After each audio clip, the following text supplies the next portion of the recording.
Come, children, I will tell you a beautiful moral story. This story is about woodcutter and fairy with great lesson. Here you come. Sit comfortability and listen concentratedly.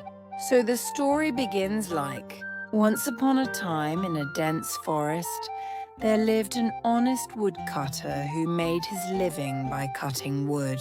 Every day he would go to the forest to cut wood. One day, while working near a riverbank, his axe accidentally slipped from his hands and fell into the water. Oh no, my axe. How will I work now? As he sat by the river worried and sad, a beautiful fairy appeared. Why are you so sad, dear woodcutter? I lost my axe in the river and I can't afford a new one. The fairy dived into the river and brought out a golden axe. Is this your axe? No, that's not mine. My axe is old and made of iron. The fairy smiled and dived back into the river, returning with a silver axe.